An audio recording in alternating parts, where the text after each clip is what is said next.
Corporate సంస్కృతి వేళ్లూనుకున్న నేటి జమానాలో కంపెనీల లాభాలు, ఉద్యోగుల జీతాలే సెంటర్ ఆఫ్ అట్రాక్షన్ గా మారాయి. ఈ నేపథ్యంలో ప్రపంచంలో అత్యధిక పారితోషికం పొందుతున్న ఉద్యోగిగా ఓ భారత సంతతి వ్యక్తి ఇటీవలి మీడియాలో పతాక శీర్షికల్లో నిలిచారు. రోజుకు ఏకంగా 48 కోట్లు తీసుకుంటున్న ఆయన పేరు జగదీప్ సింగ్. ఎలక్ట్రిక్ వాహనాల అభివృద్ధి సంస్థ క్వాంటమ్ స్కేప్ వ్యవస్థాపించిన జగదీప్ పారితోషికం అనేక కంపెనీల వార్షిక ఆదాయం కంటే ఎక్కువ. క్వాంటమ్ స్కేప్ స్టాక్ ఆప్షన్స్ కూడా కలుపుకుంటే జగదీప్ వార్షిక పారితోషికం ఏకంగా 17,800 కోట్లు.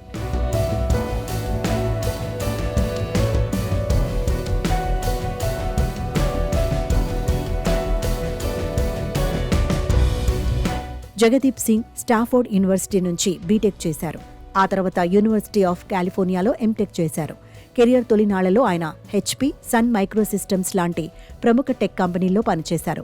ఆ అనుభవంతో సొంతంగా పలు అంకుర సంస్థలను కూడా నెలకొల్పారు. 1992లో తొలిసారిగా ఎయిర్ సాఫ్ట్ పేరిట ఓ స్టార్టప్ సంస్థను నెలకొల్పారు. దశాబ్ద కాలంలో వివిధ కార్పొరేట్ సంస్థల్లో పనిచేసిన అనుభవంతో ఆయన 2010లో క్వాంటమ్ స్కేప్ అనే సంస్థను నెలకొల్పారు. బ్యాటరీ సాంకేతికతలో సరికొత్త ఆవిష్కరణల కోసం క్వాంటమ్ స్కేప్ విస్తృత స్థాయిలో పనిచేస్తోంది. ప్రస్తుత విద్యుత్ బ్యాటరీలలో కొన్ని ప్రతికూలతలు ఉన్న విషయం అందరికీ తెలిసిందే. ఎలక్ట్రిక్ వాహనాల వినియోగం పెరిగేందుకు ఇవి ప్రతిబంధకంగా మారుతున్నాయి.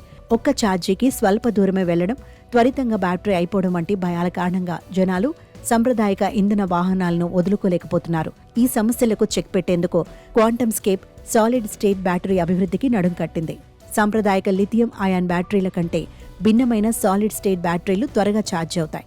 బ్యాటరీల్లో ఛార్జింగ్ ఎక్కువ సమయం నిల్చుండడమే కాకుండా వీటిలో శక్తి సాంద్రత కూడా ఎక్కువగా ఉంటుంది. బ్యాటరీ టెక్నాలజీల్లో విప్లవాత్మక మార్పులకు ప్రయత్నిస్తున్న క్వాంటమ్ స్కేప్ మైక్రోసాఫ్ట్ వ్యవస్థాపకుడు బిల్ గేట్స్, ఓక్స్ వ్యాగన్ వంటి పెట్టుబడిదారులు అండగా ఉన్నారు.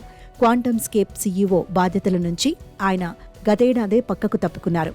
ప్రస్తుతం శివరాం సంస్థ పగ్గాలను చేపట్టారు. అయితే జగదీప్ మాత్రం బోర్డు చైర్మన్ గా కొనసాగుతున్నారు.